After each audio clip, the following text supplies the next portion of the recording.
Nah, saya pengen tahu apa yang akan terjadi dengan orang yang tidak pernah mengenal, tidak pernah diberitahukan, pokoknya nggak pernah dikasih tahu, dia nggak tahu. Saya pengen tahu aja perbedaan dengan orang yang sudah pernah dikasih tahu, difirmankan, tapi dia tidak menerima. What would happen to them at the end?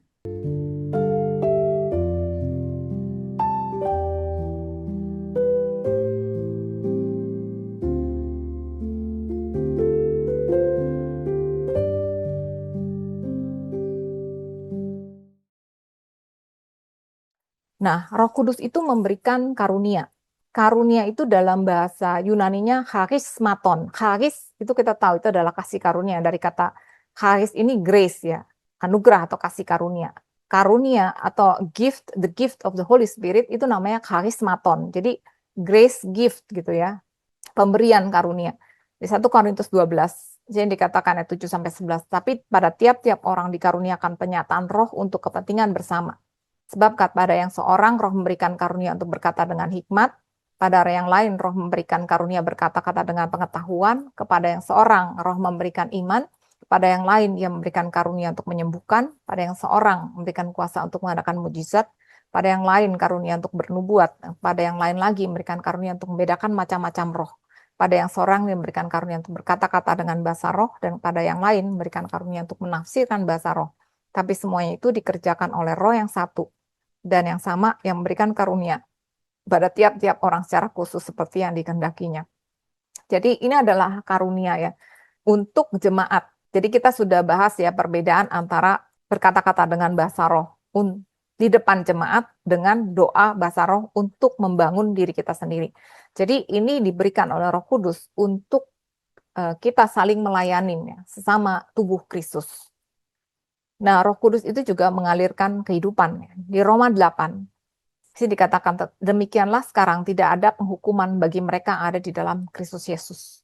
Roh yang memberi hidup telah memerdekakan kamu dalam Kristus dari hukum dosa dan hukum maut. Jadi, karena Tuhan Yesus sudah dihukum, kita ada dalam Kristus, kita sudah dimerdekakan dari hukuman itu gitu ya. Jadi nggak ada lagi penghukuman bagi mereka dalam Kristus Yesus. Tidak ada kematian kekal. Kita tahu penghukuman di sini adalah kematian kekal ya, karena upah dosa adalah maut. Kemudian dikatakan, tetapi kamu tidak hidup dalam daging, melainkan dalam roh. Jika memang roh Allah di dalam kamu. Jika orang tidak memiliki roh Kristus, ia bukan milik Kristus.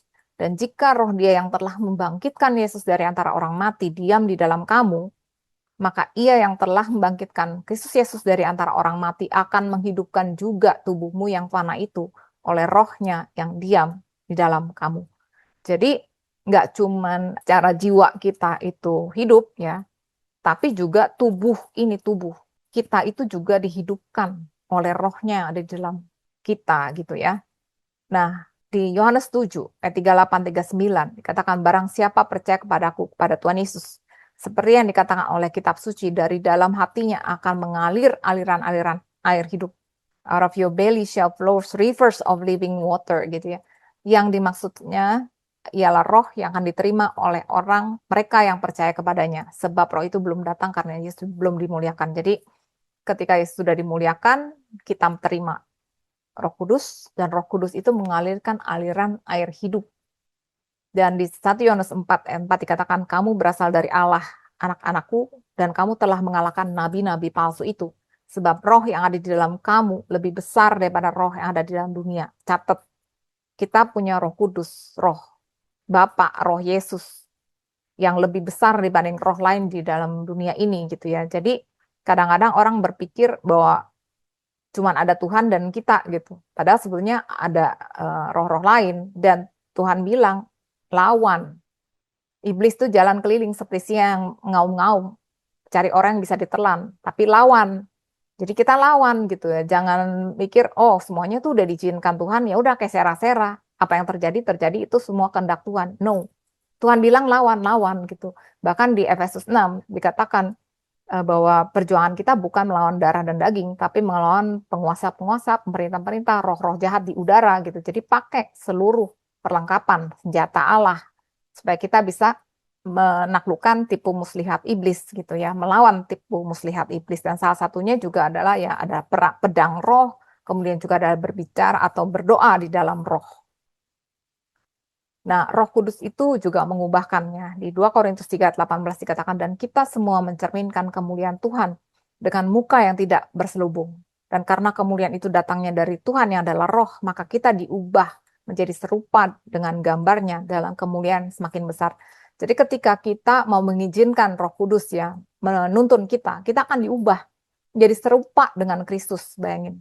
Serupa dengan Dia gitu ya, dalam kemuliaan yang semakin besar. Jadi dari satu kemuliaan kepada kemuliaan yang lain. Di Efesus 3:16-17 dikatakan, aku berdoa supaya ia menurut kekayaan kemuliaan yang menguatkan dan meneguhkan kamu oleh rohnya di dalam batinmu, sehingga oleh imanmu Kristus diam di dalam hatimu dan kamu berakar serta berdasar di dalam kasih. Jadi Roh Kudus itu selalu menuntun kepada kasih, bukan pada kebencian, kepada kemarahan gitu ya, balas dendam, enggak. Dia selalu menuntun kepada kasih. Nah, jadi Roh Kudus itu menghasilkan buah. Di Galatia 5, di sini dikatakan, akan tetapi jikalau kamu memberi dirimu dipimpin oleh Roh, maka kamu tidak hidup di bawah hukum Taurat. Artinya apa? Karena hukum Taurat itu sebenarnya adalah penuntun sampai kita pada Kristus ya. Tapi setelah Kristus kita tidak lagi di bawah hukum, boleh apa yang nggak boleh, apa yang nggak boleh, apa yang harus, apa yang tidak boleh gitu ya. Tetapi kita dituntun oleh Roh Tuhan sendiri. Di sini katakan buah roh itu adalah kasih, sukacita, damai sejahtera, kesabaran, kemurahan, kebaikan, kesetiaan, kelemah lembutan, penguasaan diri. Tidak ada hukum yang menentang hal itu. Barang siapa milik Kristus, ia telah menyalibkan daging dengan segala hawa nafsu dan keinginannya. Jikalau kita hidup oleh roh, baiklah kita juga dipimpin oleh roh. Jadi kalau kita dipimpin oleh roh, ya bukan oleh kedagingan, itu pasti buah itu pasti akan terpancar. Yohanes 15 ayat 5, di sini katakan, akulah pokok anggur dan kamulah ranting-rantingnya. Barang siapa tinggal di dalam aku dan aku di dalam dia, ia berbuah banyak. Sebab di luar aku, kamu tidak dapat berbuat apa-apa. Jadi buah itu adalah hasil dari pohon yang menghasilkan. Jadi kita tuh nggak berusaha, oh kamu harus berbuah, kamu harus berbuah. Bagaimana bisa berbuah kalau dipaksa-paksa? Buah itu dihasilkan bukan dari paksaan. Namanya juga buah gitu ya. Itu dihasilkan oleh pohon itu sendiri. Kalau dia akarnya bagus gitu ya, pohonnya bagus, ya buahnya pasti bagus gitu. Dan sih dikatakan cara kita menghasilkan buah adalah tinggal, abide in Christ, ditinggal di dalam Kristus. Kristus di dalam kita. Jadi kita akan berbuah banyak. Karena di luar Kristus kita nggak bisa berbuat apa-apa, tapi di dalam Kristus kan Filipi 4:13 ya. I can do all things through Christ who strengthens me. Segala perkara dapat kutanggung di dalam Dia yang memberi kekuatan. Jadi kalau kita di luar Kristus kita nggak bisa berbuat apa-apa, di dalam Kristus kita bisa melakukan segala perkara gitu ya. Nah, di Ibrani 13 ayat 5 sampai 6 dikatakan, karena Allah telah berfirman, aku sekali-kali tidak akan membiarkan engkau, sekali-kali tidak akan meninggalkan engkau. Kita nggak pernah tinggalin, kita nggak pernah sendirian gitu ya.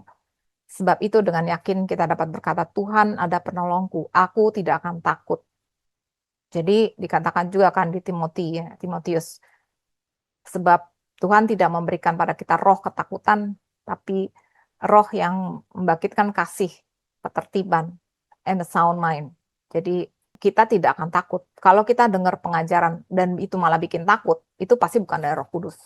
Roh Kudus itu pasti memberikan damai sejahtera dan dia menuntun kita dengan damai sejahteranya dia gitu. Katakan apa yang dapat dilakukan manusia terhadap aku. If God is for us, who can be against us? Kalau Tuhan itu ada di pihak kita, siapa yang menjadi lawan kita? Jadi intinya itu adalah kita ikuti tuntunan Roh Kudus, intim dengan dia gitu. Komen aja, Rin. Ya.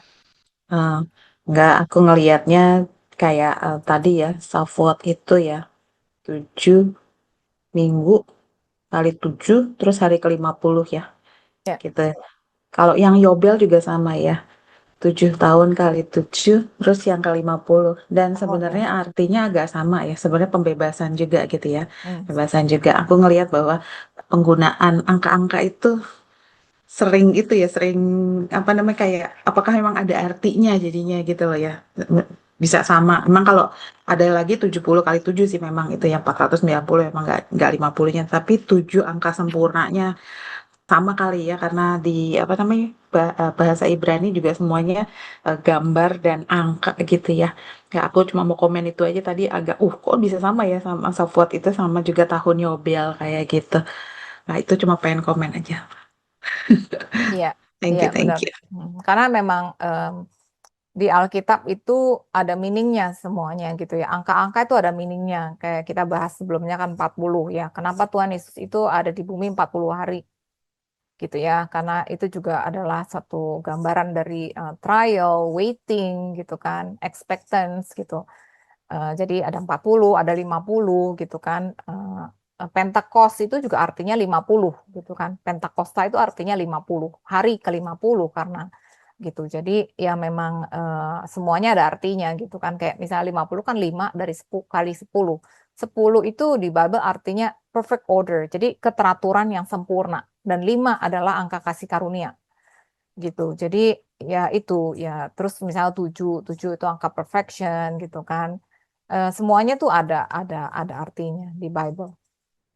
Tadi Rita, saya tertarik sih yang waktu kamu bilang bahwa Tuhan Yesus itu kita adalah tunangannya dan kita udah diberikan cincin tunangannya sebagai tunangannya dan kita menunggu untuk kita menjadi bride-nya nanti. Dan Rita sempat share bahwa Roh Kudus itu juga seperti kayak cincin tunangan juga ya, yang dari Efesus 1. Tadi agak cepat sih, jadi saya nggak sempat catat Efesus 1 sama 2 Korintus berapa gitu. Itu Jaminan ya. kenapa saya tertarik di situ tuh gitu. Jadi apa analoginya atau kesamaannya cincin tunangan. Roh Kudus itu bagaikan seperti bukan dimeteraikan tapi seperti cincin juga gitu. Tadi apa sih tadi Rita bilang itu kalau boleh di-share kembali. Ya, sebenarnya ini kita sudah bahas di sesi mempelai Kristus di akhir zaman ya. Jadi kan kalau itu semua adalah gambaran gitu kan, bahwa ketika Tuhan Yesus datang, kenapa dia harus datang sebagai manusia? Karena manusia mengawini manusia gitu kan istilahnya ya. Dia harus sama dengan kita gitu. Kemudian di ancient Jewish wedding gitu kan, di dalam ritual weddingnya bangsa Israel, itu kan juga gitu. Ketika mau menikahi, itu mempelai laki-laki datang kepada bapak dari mempelai perempuan, mengatakan bahwa dia mau menikahi. Setelah itu ada ketubah ya, jadi perjanjian gitu. Nah, perjanjian itu biasanya ada maharnya. Jadi kita tahu Tuhan Yesus itu dia mengadakan perjanjian dimeteraikan oleh darahnya sendiri. Jadi darahnya itu adalah pembayaran, payment. Kita udah dibayar, udah sah jadi miliknya dia gitu. Setelah itu apa yang dilakukan biasanya itu dikasih jaminan gitu. Terus biasanya kayak orang Israel mempelai perempuannya itu kalau misalnya udah tunangan itu mereka akan pakai veil gitu apa kayak turban ya eh, untuk penutup kepala untuk membedakan bahwa dia tuh udah nggak available. Jadi kayak kita tuh juga sebetulnya ya kita tuh udah tunangan istilahnya gitu kan, udah dikasih cincin dan eh, sama di perjanjian baru seperti sekarang gitu kita mempelai kita tuh dikasih Roh Kudus. Roh Kudus itu adalah jaminan, jaminan Hmm. suatu saat bahwa kita akan dijemput lagi. Jadi kayak di zaman dulu gitu bangsa Israel itu biasanya mempelai laki-laki dia akan pergi mempersiapkan rumah.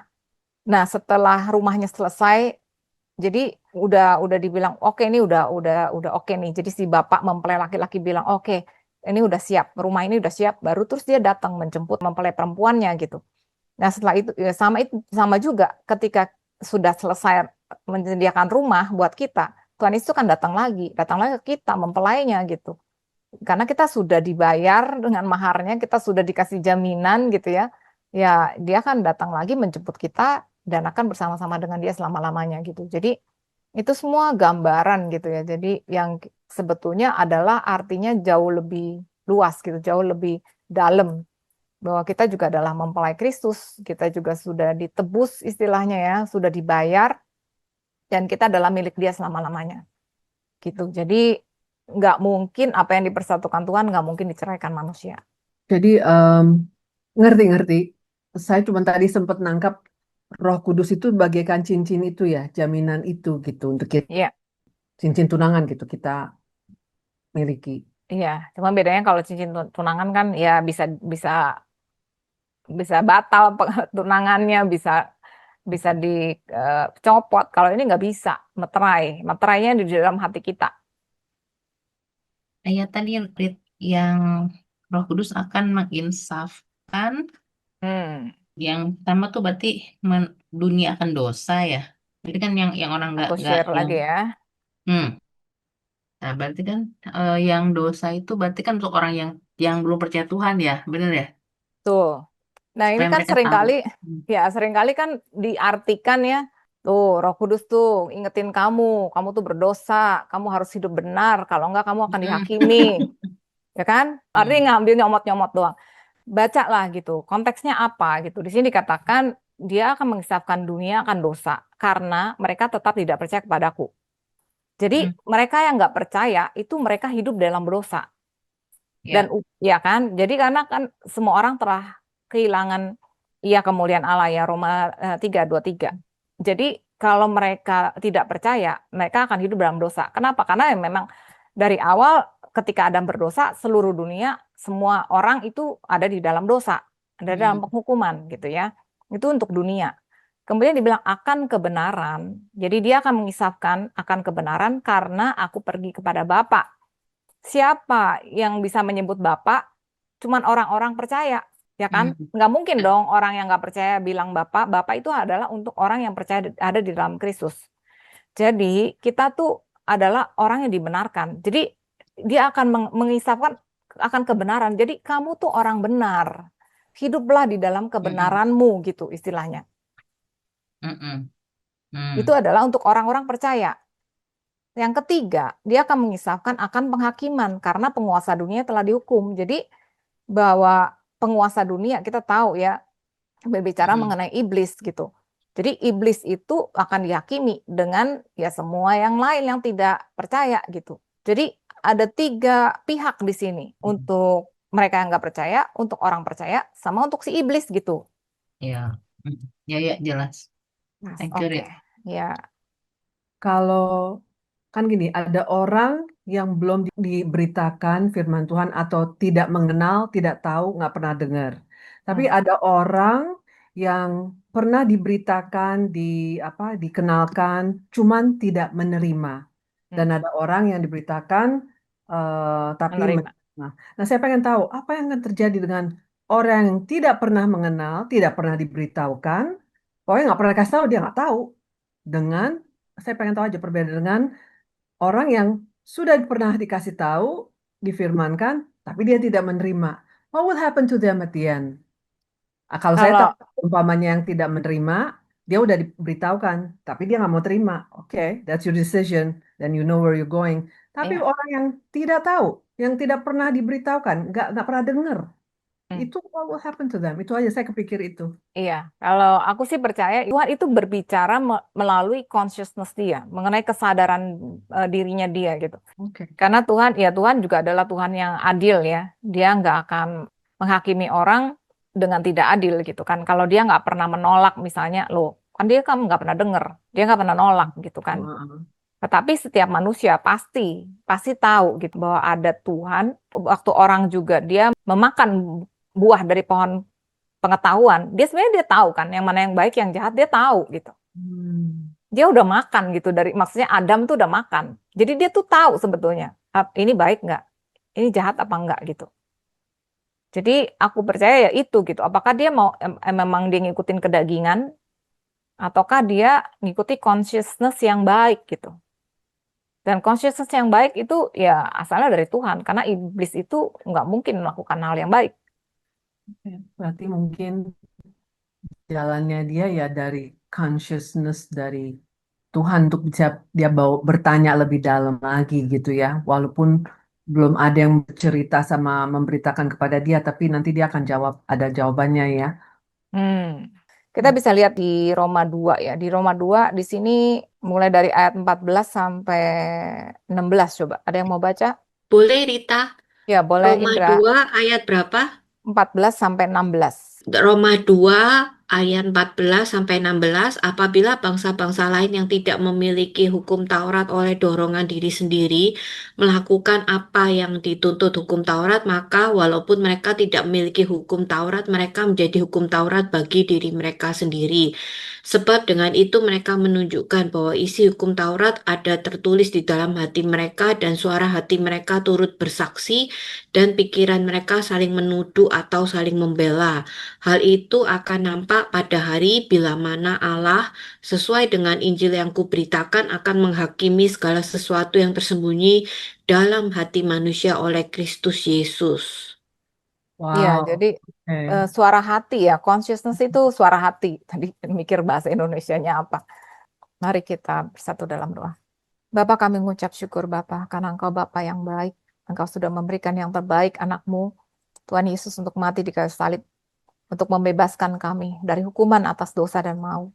Dan Engkau memberikan Roh-Mu, Roh-Mu sendiri, untuk ada di dalam kami, di dalam hati setiap anak-anak-Mu, untuk menuntun kami dari satu kemenangan pada kemenangan, dari satu kemuliaan pada kemuliaan, untuk membuat kami semakin serupa dengan Kristus.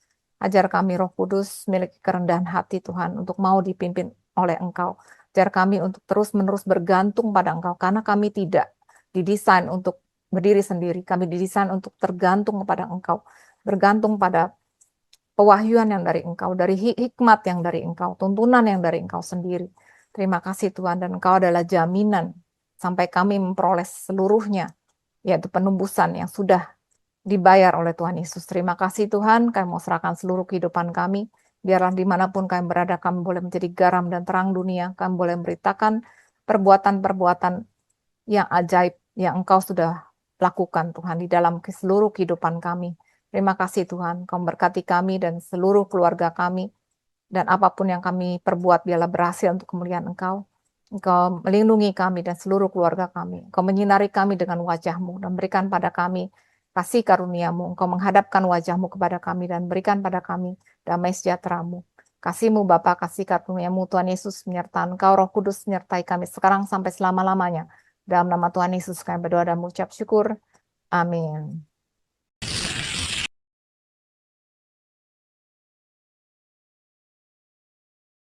Pada mulanya Allah menciptakan langit dan bumi. Ini adalah ciptaan yang pertama. Dalam bahasa Ibrani, Bereshit bara Elohim et hashamayim ve et haaretz. Jadi kata pertama adalah Bereshit. Sebenarnya ini sama dengan kata pertama yang ada di Injil Yohanes. Halo semuanya, salam sejahtera dan semoga semua dalam keadaan sehat. Selamat berjumpa dalam Grace for Indonesia. Nama saya Rita. Dan jika saudara belum mengenal Tuhan Yesus dan mau mendapatkan hidup yang kekal, saya undang saudara untuk menerima Dia di dalam hidupmu. Mari kita berdoa bersama-sama dan ikuti kata-kata saya.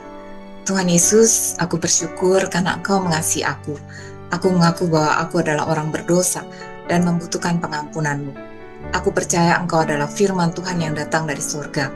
Engkau mengasihi aku dan mau mati di salib untuk menebus semua dosaku. Aku mengundang Engkau Tuhan untuk masuk ke dalam hatiku sebagai Tuhan dan Juru Selamat pribadiku.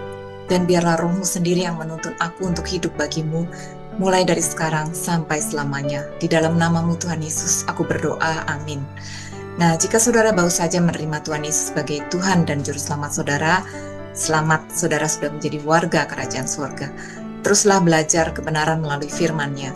Firman Tuhan di 2 Petrus 1 ayat 2 mengatakan, kasih karunia dan damai sejahtera melimpahi kamu oleh pengenalan akan Allah dan akan Yesus Tuhan kita.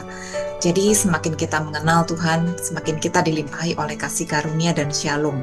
Shalom itu termasuk kesehatan, penyediaan, damai sejahtera, dan sukacita. Kita punya Tuhan yang luar biasa. Saya berharap apa yang kami bagikan memberkati saudara, dan kalau saudara punya pertanyaan mengenai topik yang kami bahas, ataupun mengenai firman Tuhan, silakan masukkan ke dalam komen. Kalau video ini memberkati saudara, tolong di like, subscribe, dan di share supaya menjadi berkat juga buat banyak orang. Terima kasih, Tuhan Yesus memberkati.